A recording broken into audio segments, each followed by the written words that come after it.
Y para hacerlo tenemos el privilegio de contar con una persona que, por sus ámbitos de responsabilidades profesionales, pero también por su nivel formativo, pues es, yo diría, una de las personas más idóneas para poder desarrollar una ponencia de este tipo. Me estoy refiriendo, como sabéis y como se refleja en el programa, de la señora Itziar Pérez Baroja Verde.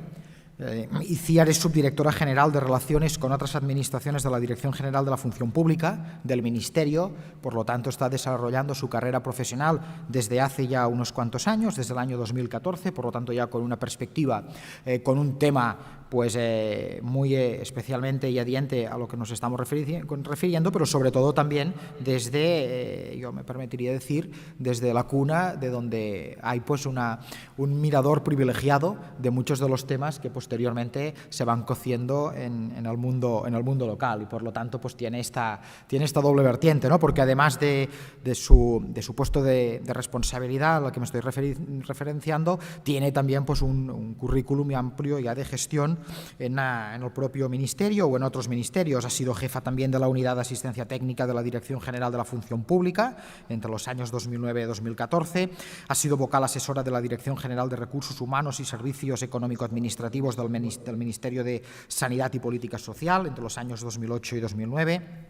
Ha sido vocal asesora en el gabinete de la Subsecretaría de Sanidad y Consumo y consejera técnico y técnico superior del gabinete de la Secretaría General para la Administración Pública del Ministerio de Administraciones Públicas entre los años 2005 y 2007. Por lo tanto, veis que desde un punto de vista profesional pues es una persona con un amplio recorrido en las materias en las que estamos tratando. Además, desde un punto de vista más académico, es funcionaria de carrera del Cuerpo Superior de Administradores Civiles del Estado desde el año 2005, licenciada en Derecho por la Universidad Autónoma de Madrid, máster en Gestión y Análisis de Políticas Públicas por el INAP y la Universidad Carlos III, y máster también universitario de Alta Dirección Pública, y además pues una persona muy ya común en muchas de las intervenciones públicas, porque ha participado en multitud de seminarios y congresos. Yo tengo un currículum mucho más detallado, pero me parece que lo importante es que demos la bienvenida a Itziar, que le demos las gracias por querernos acompañar e impartir esta primera ponencia. Le gustaría hacerlo presencialmente, pero compromisos de trabajo de última hora hacen que haga la videoconferencia desde Madrid, y igualmente, por supuesto, por nosotros, aprovechando estas técnicas, pues es un privilegio que haya podido acompañarnos. Itziar, muchas gracias y tienes la palabra. El objetivo de mi presentación es presentar las perspectivas de la reforma a la función pública local desde un punto de vista jurídico, primero, y desde la visión de la Administración General del Estado, haciendo un poco un balance de estos años que llevo en el Ministerio de, ahora actualmente el Ministerio de Hacienda y Función Pública, pero bueno, la Secretaría de Estado de Función Pública con responsabilidades sobre la función pública, y quiero destacar que es una perspectiva más bien personal. Quiero decir, no existen proyectos en tramitación que todavía no han salido a la luz, pero lo que yo quiero es un poco exponer lo que entiendo, lo que desde un punto de vista técnico, con independencia de que luego cuando salga el proyecto de ley, los proyectos de ley correspondientes se determinará lo que sea, un poco la visión de lo que tendría que incluir. Mi visión personal es que en los años que llevo en función pública, muchas veces cuando se ha tramitado determinadas normas, ha habido cierto reproche sobre que el Estado legisla sin tener en cuenta la realidad local. Y yo creo que la realidad local es muy complicada. No complicada, sino es diversa poder abordarla. Además, cuando hablamos de la reforma de función pública, estamos teniendo en cuenta lo que es la reforma del desarrollo del Estatuto Básico del Empleado Público y que está pendiente en la Administración General del Estado y en muchas comunidades autónomas. Y aquí nos encontramos con una paradoja, y es que por el régimen de fuentes de la administración local, en cierto modo está coartada, no puede, depende de poner en marcha determinadas medidas porque le falta la normativa bien de las comunidades autónomas, bien supletoriamente la del Estado, y es la paradoja porque la administración local es la que más innova. Quizá precisamente porque por su tamaño o porque precisamente porque se ve un poco abocada, estrangulada por la ausencia de capacidad normativa, es un auténtico laboratorio de innovación y de desarrollo de la gestión pública y del desarrollo de las personas. Bueno, pues no obstante, nos encontramos actualmente con una oportunidad, y esa oportunidad es que en el Plan de Recuperación, Transformación y Resiliencia, dentro del componente 11, que es el componente donde se incluyen reformas para la modernización y digitalización de las administraciones públicas, nos encontramos con que hay un proyecto que es la reforma de la Ley de Función Pública de la AGE, en la que además tiene un carácter de hito, es decir, y tiene un calendario previsto para ser aprobado antes del cuarto trimestre de 2022. Voy a hacer una breve exposición en primer lugar, voy a ver un poco un diagnóstico, cuál es la situación, como yo veo, de la administración local, para posteriormente pasar a analizar cuáles son las perspectivas de la reforma. Y para hacer este diagnóstico, en primer lugar, yo parto de los datos que tenemos en el Ministerio, que son los del Boletín Estadístico del Personal al Servicio de las Administraciones Públicas, el BEPSAP. Es un documento o es una información estadística que no ofrece, no da todas las respuestas sobre la realidad local ni en la realidad de las administraciones públicas. Se ha escrito mucho sobre estas cuestiones, sobre la ausencia de información estadística que permita abordar el empleo público en general, pero son los datos que disponemos en la administración, y de acuerdo con ella, el 21,39% de los empleados públicos, el total de los empleados públicos, trabaja en la administración local. No obstante, no tenemos datos de la administración institucional. Además, si analizamos este tipo de personal, vemos que el 0,1% es personal funcionario de administración local con habilitación de carácter nacional, mientras que el 99% es personal propio de las entidades locales. A mí esto me parece muy importante subrayarlo porque es cierto que en el Ministerio prestamos mucha atención.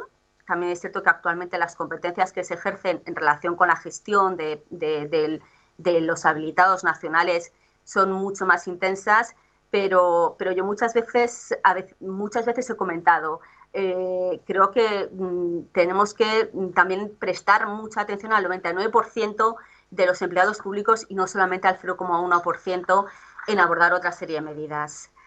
Bueno, la administración local, siguiendo también con este diagnóstico, se caracteriza también por la excesiva laboralización, porque el 54,2% del personal es personal laboral. Lo que pasa es que de estos datos no podemos extraer cuál de ellos realmente el carácter no se pueden extraer el alcance de la temporalidad en el empleo público, que sabemos que existe mucho en el ámbito local.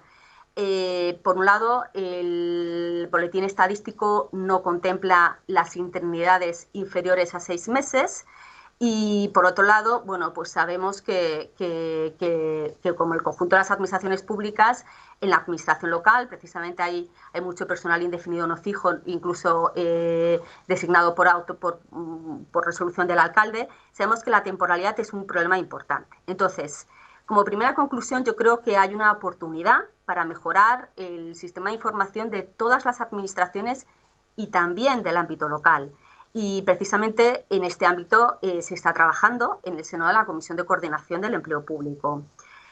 En segundo lugar, dentro de este diagnóstico quería hacer un análisis más desde el punto de vista cuantitativo del número de entidades locales, porque de acuerdo con los datos del INE, en España existen 8.131 municipios. No obstante, existe una gran polaridad, porque mientras que 5.000 municipios tienen menos de 1.000 habitantes, en los que reside el 3,1% de la población, y ayer escuchaba en el telediario que supone el 70% del territorio, existen 63 municipios donde existen más de 100.000 habitantes, es decir, que supone el 39,9% de la población.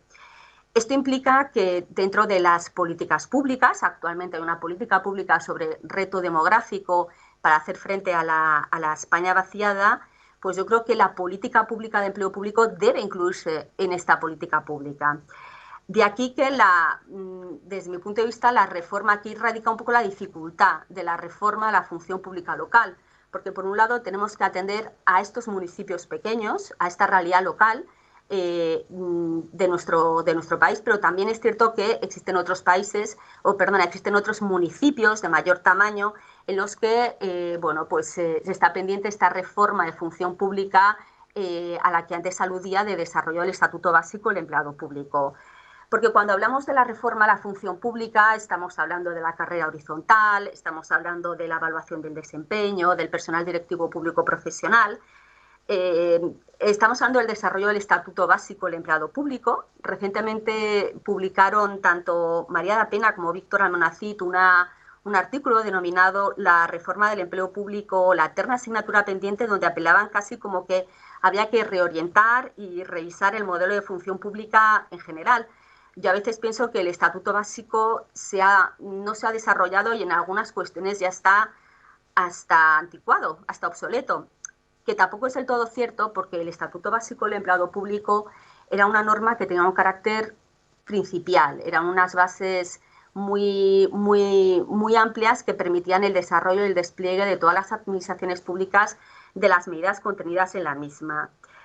Pero bueno, yo creo que ya el diputado presidente ha hecho un análisis, un diagnóstico sobre los problemas que nos enfrentamos las administraciones públicas, no solo la administración local, sino también las comunidades autónomas, la Administración General del Estado, incluso más allá de nuestras fronteras, porque yo tengo la oportunidad, por mi trabajo, de asistir a reuniones de la OCDE o a nivel de la Unión Europea y los problemas de el envejecimiento de las plantillas, los problemas de la necesidad de atraer talento, de competencias profesionales, de función directiva profesional, de inteligencia artificial, de automatización y digitalización de procedimientos.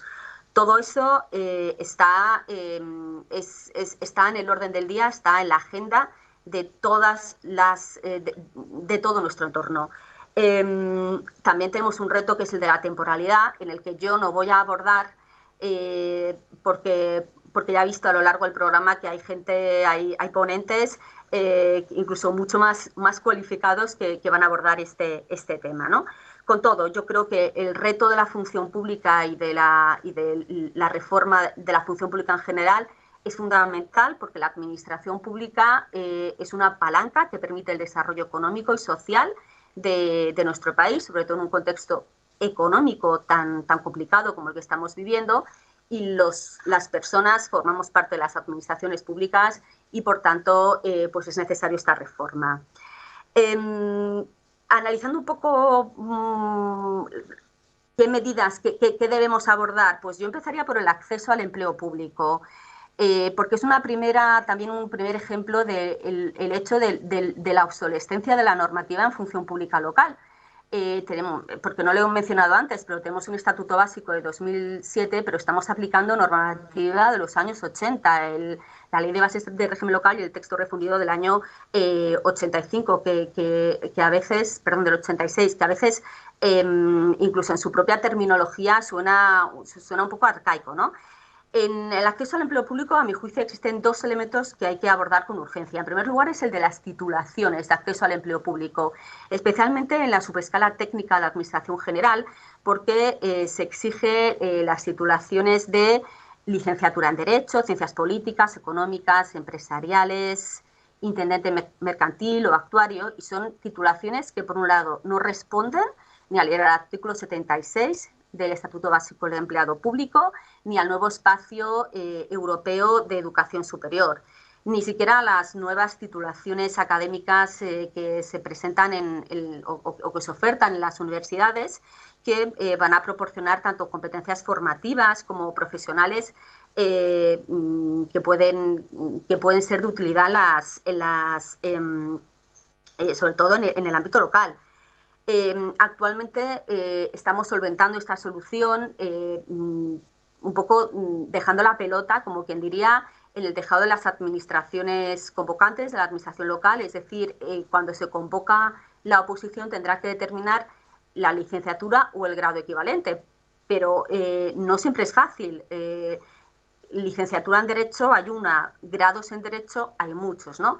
Entonces yo creo que es un tema que se tiene que abordar. En el ámbito de la escala de personal funcionario de la administración local con habilitación de carácter nacional, se abordó abriendo el ámbito a cualquier grado de acceso al subgrupo A1. ¿Es esta la solución? Pues como todo, yo conozco defensores y detractores, ¿no? Entonces, desde luego es un tema que se tiene que abordar y es un tema que se tiene que incluir en la reforma. También el tema de la selección de personal, porque la selección corresponde a cada administración local, si bien corresponde al Estado determinar los programas y las reglas básicas, cosa que ha hecho a través de un Real Decreto de 1991. El diputado presidente hablaba de la necesidad de repensar, hablaba de la necesidad de atraer talento, de la necesidad de repensar la selección, y yo creo que también tiene que llevarse al ámbito local. Ya existe una primera excepción en el Real Decreto Ley 14/2021, con la posibilidad de encomendar, excepto a los municipios de gran población, la gestión de los procesos selectivos de tanto personal funcionario laboral a diputaciones provinciales, cabildos, consejos insulares o entes supramunicipales, órganos superiores en el ámbito, órganos equivalentes de las comunidades autónomas uniprovinciales. Y bueno, más en concreto, respecto a los procesos de estabilización, existe una derogación, ¿no?, de los artículos 8 y 9 de ese Real Decreto 896/91 sobre ejercicios teóricos y prácticos. Sobre esta medida también se han escuchado voces críticas por la diferencia de trato, que yo no voy a abordar, pero con todo creo que sí que se tiene que actualizar, se tiene que renovar la selección en el ámbito local, buscando un equilibrio tanto entre la autonomía local como la garantía de los principios rectores del acceso al empleo público, de la igualdad, mérito y capacidad. Un segundo elemento del que quería hablar era el de la carrera horizontal. Carrera horizontal porque es una gran oportunidad para el ámbito local, ya que por su estructura, por su tamaño, no permite un desarrollo de una carrera vertical de puestos a través de puestos jerárquicamente. Y bueno, pues la carrera profesional también implica unos retos, porque implican definir objetivos, implica poner en marcha modelos de evaluación del desempeño, pero también tiene una dimensión retributiva importante, tiene una dimensión presupuestaria que puede condicionar o no su viabilidad en determinadas entidades locales, porque está muy ligada al complemento de carrera. Algún autor sí que ha puesto en manifiesto como medida de carrera de profesión horizontal la movilidad interadministrativa, en concreto Fuentetaja no es un derecho como puede ser la carrera también, pero yo creo que también la movilidad interadministrativa es una de las asignaturas pendientes entre nuestras administraciones públicas, teniendo en cuenta que permite un mejor aprovechamiento de todos los recursos humanos, pero también presenta determinados desafíos, ¿no? Todas las administraciones públicas, como hemos señalado, se encuentran en la situación de pérdida de efectivos como consecuencia de las jubilaciones masivas, y en este contexto, bueno, existe cierto riesgo de blindaje en las administraciones para evitar la fuga de efectivos de una administración a otra, ¿no? Todo esto, como todos, son cuestiones que están en el debate, ¿no? y que tienen que buscarse una posibilidad de solventarse, ¿no? En tercer lugar, quería hablar de la función directiva profesional. También aquí la función directiva profesional tradicionalmente se ha planteado como una asignatura pendiente, pero también se ha hablado de la innecesariedad, precisamente por el pequeño tamaño de algunas entidades locales, es decir, hablar con carácter general de la dirección pública local. También tradicionalmente se ha residido en el personal de administración local con habilitación de carácter nacional. De hecho, el Real Decreto 128/2018 ya lo consagra, porque señala bueno, pues ya viene a establecer que asigna a este colectivo de funcionarios las funciones, la posibilidad de asignarles funciones directivas. Y excepto lo que venga en la regulación de municipios de gran población, donde sí que está desarrollado o sí que se regula la dirección pública profesional, la cuestión sería para el resto de administraciones públicas, ¿no? De administración local, las que están entre los municipios de gran población y los municipios pequeños, ¿no? En el grupo de expertos que contó el Ministerio para la reforma de las administraciones públicas, precisamente, bueno, pues ellos proponían la necesidad de apostar por un modelo específico de dirección pública local basada en gerencias municipales, y yo creo que es una vía que, por supuesto, debe explorarse. No me quiero extender en este punto porque además me consta que miembros de esta comisión participan en estas jornadas, con lo cual ellos quizá pueden extender, pueden desarrollar un poquito más estas ideas.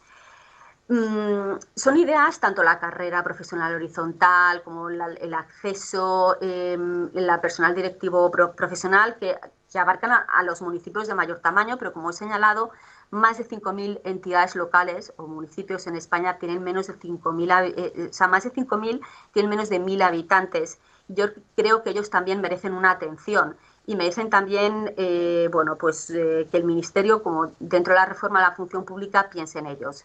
Ya que hay una segunda oportunidad, que es precisamente el estatuto básico de municipios de menor población o de riesgo de despoblamiento, bueno, pues lo que es el estatuto del pequeño municipio. Este proyecto, que está incluido dentro de la Estrategia Española al Reto Demográfico, también se incluye dentro del componente 11 del Plan de Recuperación, Transformación y Resiliencia. También es un hito y también tiene un calendario de tramitación que tiene que estar finalizado antes del cuarto trimestre de 2022. Por tanto, la oportunidad de la reforma de la función pública local está ya existe un compromiso en la misma, ¿no? Pues lo que entendemos desde la Dirección General de la Función Pública, que tiene que abordar a nivel desde el punto de vista de la función pública local, el estatuto de pequeños municipios. Nosotros creemos que la función pública tiene que garantizar la prestación de los servicios públicos obligatorios en las entidades locales, y nosotros creemos que se puede trabajar y se puede apostar por generar una función pública profesional, motivada, cualificada, también en estos municipios, que permitan atraer el desarrollo económico y social de los mismos. ¿Y cómo lo hacemos? Bueno, por un lado, en primer lugar, entendemos que existe el personal, estos municipios que son pequeños cuentan una estructura muy pequeña de personal funcionario de administración local con habilitación de carácter nacional, cuando no siempre tienen capacidad presupuestaria suficiente para mantener este puesto del subgrupo A1. En la actualidad tenemos en torno a 4.700 funcionarios habilitados en activo, en el registro integrado, cuando los puestos reservados son de 8.700 puestos. Es decir, y bueno, pues los problemas de envejecimiento,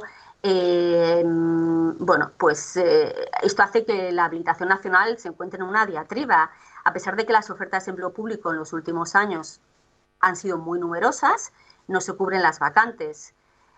Por tanto, yo creo que aquí el reto consiste en no solamente potenciar el papel de las diputaciones provinciales, cabildos y consejos insulares, sobre todo en la atención a estos municipios. Actualmente el régimen de exención está en 500 habitantes, se podría explorar si se podría ampliar esta cifra. Y también nosotros queremos apostar por la agrupación de municipios, pero agrupar municipios de una forma distinta. Hablamos en este foro de colaboración, de innovación, pues ¿por qué no? ¿Por qué no visualizamos una administración pública local donde se agrupan puestos no solamente de personal funcionario, sino también de personal funcionario de la escala funcionarios propios de la administración, tanto habilitados como de la escala general y especial? Es decir, ¿por qué no contamos en agrupaciones de puestos como ya están regulados en algunas comunidades autónomas, agrupaciones en sede administrativa común, donde las oficinas de cabecera puedan atenderse desde personal técnico cualificado, motivado, profesional, una serie de cuestiones, bueno, pues todas las medidas de carácter técnico, económico, que puedan desarrollar, impulsar haciendo una suerte de economía de escala, pues una multiplicidad de municipios, con independencia de que se mantenga abierta cada uno de los ayuntamientos y que mantenga su personal en el mismo, ¿no? Este es un reto que creo que es importante y que también está muy ligado dentro de la potenciación de medios electrónicos y telemáticos. Yo creo que es importante la colaboración entre administraciones, creo que es importante la colaboración entre administraciones públicas, pero también creo que es importante una mayor interlocución casi bidireccional o un mayor protagonismo en la función pública local, tanto en el Estado como en el ámbito local. No estoy hablando de la creación de un foro local específico ad hoc, pero sí que existen foros en los que yo creo que deberíamos sentarnos y hablar más específicamente de los problemas de la función pública local. En concreto, tenemos una comisión de coordinación de empleo público donde casi siempre se habla más de los problemas Estado, comunidades autónomas y quizá habría que abordar con carácter más específico en alguna sesión los problemas de la función pública local. Yo creo que hay que buscar un equilibrio entre la autonomía local y también pues la garantía de los principios rectores básicos de acceso al empleo público. Como he dicho, voy a terminar ya mi exposición porque creo que me estoy alargando. En cualquier caso, yo creo que los retos que se van a abordar, no los he mencionado, pero sé que se van a abordar durante esta exposición, durante esta jornada.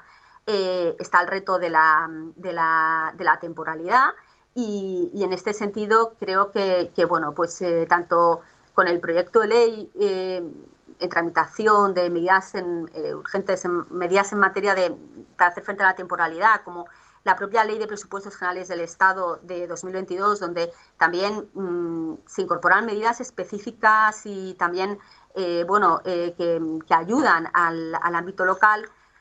Bueno, pues todo eso puede, desde luego creo que se está trabajando en una senda en la que sin duda la función pública local está en la agenda política y que bueno, pues que tienen que ser objeto de desarrollo, pero que bueno, pues que permiten vislumbrar un futuro de la función pública local pues mucho más moderno, innovador y bueno, pues en ello estamos. Entonces, bueno, finalizo ya mi intervención y bueno, pues también estaré encantada de contestar cualquier duda o aclaración que haya suscitado mi exposición. Muchísimas gracias.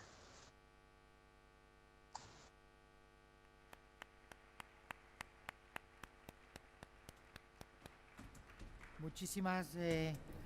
¿Se oye? Sí, perfecto. Muchísimas gracias, Itziar, por tu exposición. Disculpas porque en los primeros 2 minutos hemos tenido un problema técnico, pero a partir del tercer minuto lo hemos escuchado tanto presencial como online con toda perfección. Muchas gracias también por el desarrollo de los temas con carácter transversal y amplios, que sin duda han generado pues alguna pregunta, alguna inquietud al respecto, pero me gustaría preguntar, pues antes de nada, si en la sala hay alguien que quiere formular alguna pregunta. Yo tengo alguna, pero daremos prioridad a la sala y a la gente que está online. ¿Sí? Sí. Adelante. Buenos días, soy Nico Pérez Icíar. Muchísimas gracias por la intervención. Mira, al hilo de lo que comentabas, que es verdad, las administraciones locales tienen mucha iniciativa e incluso creatividad, porque tienen que dar respuesta directa a los electos, a la ciudadanía. En esta colaboración que tú decías, que hay estos foros, creo que en el vídeo que hemos pasado, una de las cuestiones de futuro que la Comunidad de Recursos Humanos pedía es poder actuar no como lobby, sino como realmente que pudierais ver qué es lo que los responsables de recursos humanos se encuentran con el día a día para dar respuesta al acceso a la función pública o a la regulación y gestión de la función pública. Y es la demanda o la posibilidad de que se incluyera esta comunidad que ya es estructura y consolidada, pudiera formar parte de esas foros cuando se trate de la administración local. Y también quizás no solo para el acceso a la función pública, sino también para entrar en la ley de bases para esos municipios pequeños que comentabas.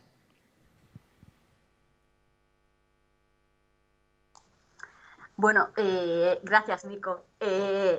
Sobre la participación en los foros, bueno, evidentemente yo creo que, de hecho, como he comentado anteriormente, yo formo parte de la comunidad porque me parece interesante conocer qué se cuece para poderlo trasladar, bueno, a nivel interno. Es cierto que bueno, pues los foros de colaboración administrativa forman parte pues por los órganos que vienen definidos por las normas. En concreto, en la Comisión de Coordinación de Empleo Público participa la Federación Española de Municipios y Provincias, la FEMP, que bueno, es verdad que tiene una estructura, es una organización de naturaleza asociativa y que tiene una estructura un poco a veces más complicada de cara a aprender, ¿no? O de cara a trasladar cuáles son sus aspiraciones, aunque existe una interlocución directa. Yo bueno, quizá hablo a nivel personal, yo creo que muchas veces la FEMP me parece que tiene un carácter mucho más político que de carácter técnico cuando necesitamos abordar. Pero yo sí que considero fundamental y necesario que exista esa interlocución con la función pública local, bien sea formal o informalmente. Yo sin duda creo. Y bueno, sobre las tramitaciones de tanto la Ley de Función Pública del Estado como del AGE, como el Estatuto de Pequeños Municipios, bueno, me consta que la Ley de Función Pública del AGE ya sí que se ha pasado su consulta pública en los espacios colaborativos del Ministerio. En el caso del Estatuto de Pequeños Municipios, la iniciativa, el impulso normativo no nos corresponde a nosotros como Ministerio de Hacienda y Función Pública, sino es del Ministerio de Política Territorial. Pero bueno, yo creo que tenemos un año intenso por delante de trabajo y se podrán, desde luego, tener en cuenta todas las preocupaciones y aspiraciones que existan. Gracias. No sé si hay alguna... Sí. Adelante. Sí, buenos días. Mi pregunta es si en todo este proceso de reflexión y de cambios que se están analizando, si se ha previsto derogar el Real Decreto 896 de reglas básicas y programas mínimos que opera para el mundo local y que ha quedado como muy desfasado y nos encorseta bastante y que en cambio al resto de administraciones no les opera, ¿no? Si se está planteando aparcarlo o cambiarlo o modificarlo en algún sentido. Gracias. Gracias por tu pregunta. Bueno, yo he intentado, a lo mejor por la velocidad no os he intentado trasladar. Desde luego a mí me parece que es algo que se tiene que abordar, porque todas las administraciones públicas, el Estado, estamos en un proceso de repensar la selección. También muchas comunidades autónomas, incluso yo tengo la oportunidad de colaborar con alguna y no tendría sentido que el Estado, que es quien regula con carácter básico el procedimiento de acceso o procedimiento de selección en el empleo público local, no abordara, no reflexionara sobre lo mismo en el ámbito local. Con lo cual, yo creo que es una asignatura pendiente y creo que se debe abordar. Ya ha habido una primera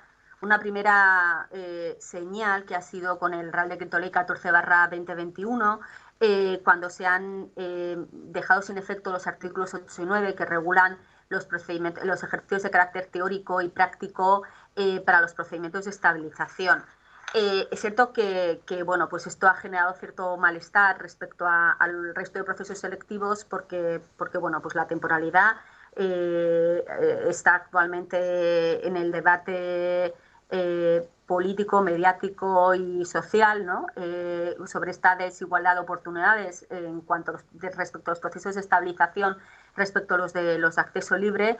pero también es cierto que no se entiende mucho pues este encorsetamiento, estos requisitos de acuerdo al acceso o que existan, sí, esta delimitación respecto al acceso al empleo público local cuando a veces no, bueno, pues está completamente desfasado respecto a un nuevo modelo más basado en la selección por competencias profesionales, etcétera. También es cierto que desde el otro lado hay que tener en cuenta que existen voces que señalan que hay que tener un poco cierto, por no decir cierto, evitar precisamente por el tamaño de las entidades locales, bueno, pues hacer cierta regulación que garantice, como he dicho, el acceso en condiciones de igualdad, mérito y capacidad. Ahí está el sesgo, ¿no? Gira en torno a la autonomía local y garantía sus principios y bueno, desde luego yo creo que forma parte de la agenda y desde luego tiene que abordarse. Sí. Muy bien, muchas gracias, Itziar. No sé si hay alguna otra cuestión en la sala.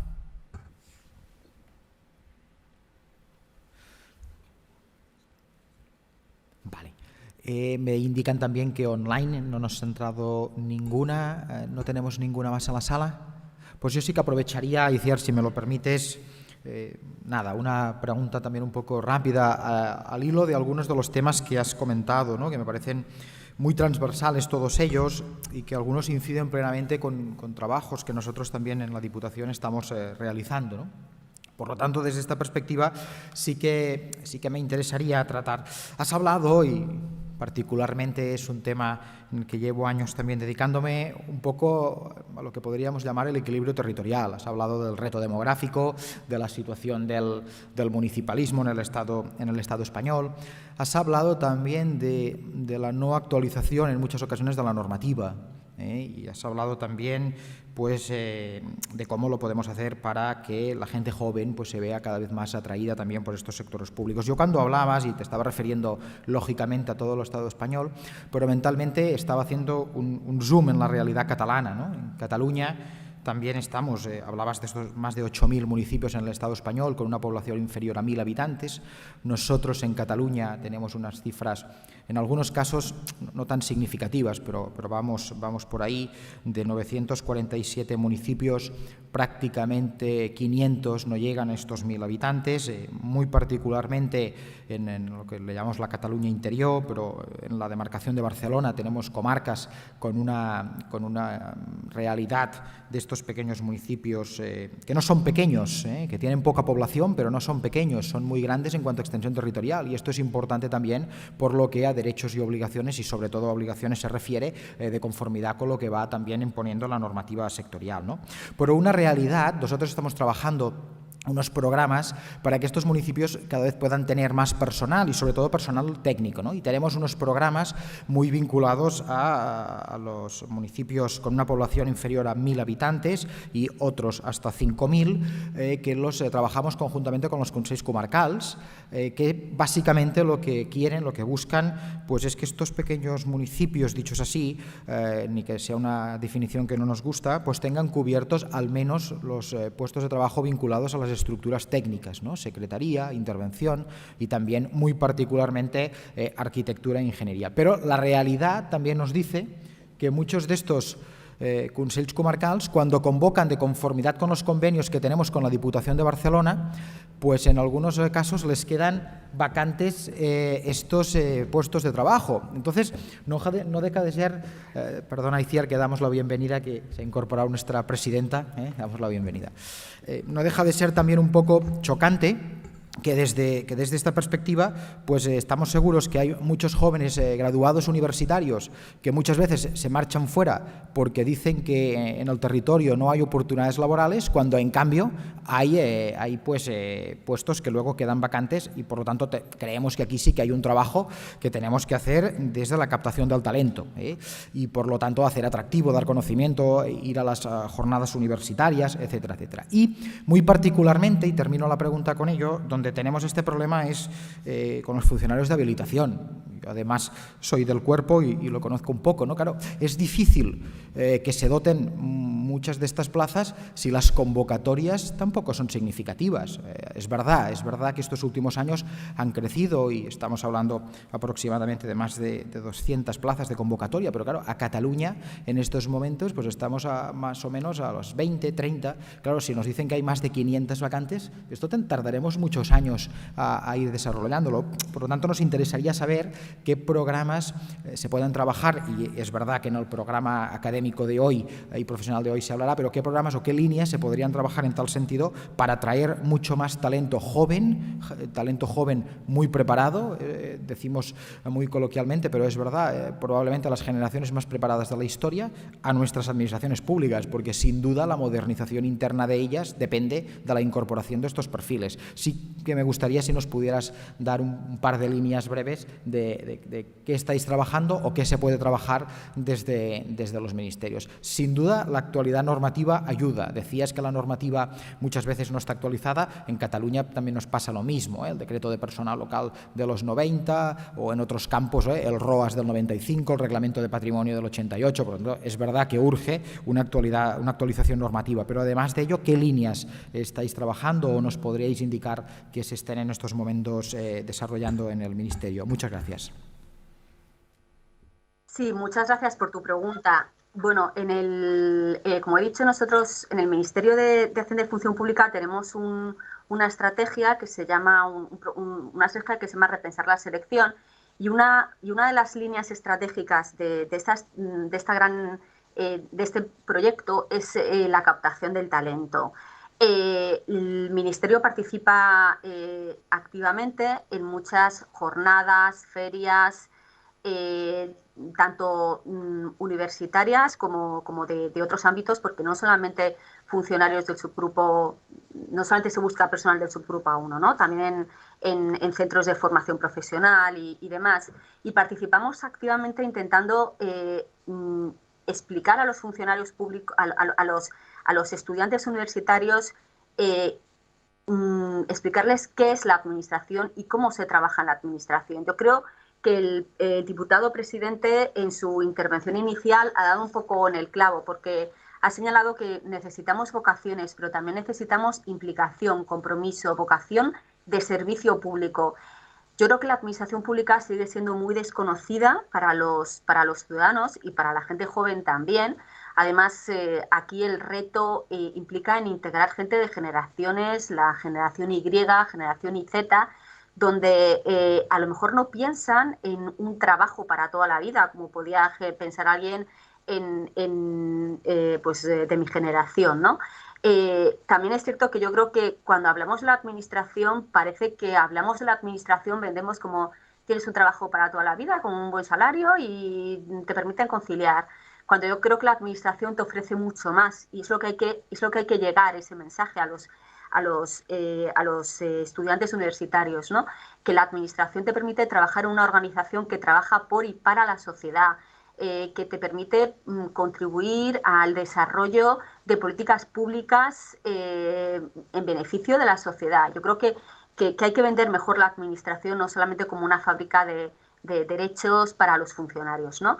Y nosotros participamos activamente y también participamos siempre teniendo en cuenta en estas jornadas llevamos representantes de funcionarios de la escala de administración local con habilitación de carácter nacional, porque actualmente la oferta de empleo público corresponde a la administración del Estado y es verdad que las cifras no son buenas. Me comentas que la oferta de empleo público parece pequeña. Es verdad que, bueno, yo creo que desde el año 2014 ha habido una oferta de empleo público de más de 3.500 puestos. 2.000 creo que tengo los datos por aquí, pero han sido en 2.100 en acceso libre y 1.380 en promoción interna. Pero también es cierto que hay que tener en cuenta que la ejecución de estos procesos selectivos, el resultado de esta oferta no ha sido tan satisfactoria, porque han quedado muchísimos puestos vacantes. Entonces, esto también nos hace a nosotros reflexionar que tampoco tiene sentido presentar ofertas de empleo público teniendo en cuenta sobre todo en los últimos años, las tasas de reposición en detrimento de otras escalas de funcionarios y estas no se iban a cubrir. Poco a poco los resultados van mejorando, pero yo creo que también hay que vincularlo con repensar precisamente el proceso selectivo de la habilitación nacional, como el resto de cuerpos y escalas que se está haciendo en la administración. Es decir, quizá los estudiantes, los egresados universitarios no tienen una capacidad tan memorística y los procesos selectivos no están pensados para ellos. Entonces, bueno, nosotros yo creo que desde el Ministerio, desde luego, se trabaja activamente en este programa de captación y además existen otras iniciativas para dar a conocer en las escuelas, en los colegios, a través del plan de gobierno abierto, qué es la administración. Hay que acercar la administración al ciudadano. Y bueno, pues yo creo que es un reto que todos tenemos, captar talento, rejuvenecer plantillas y acercarnos a la sociedad. Muchísimas gracias. Y también quisiera saludar a la presidenta de la Diputación.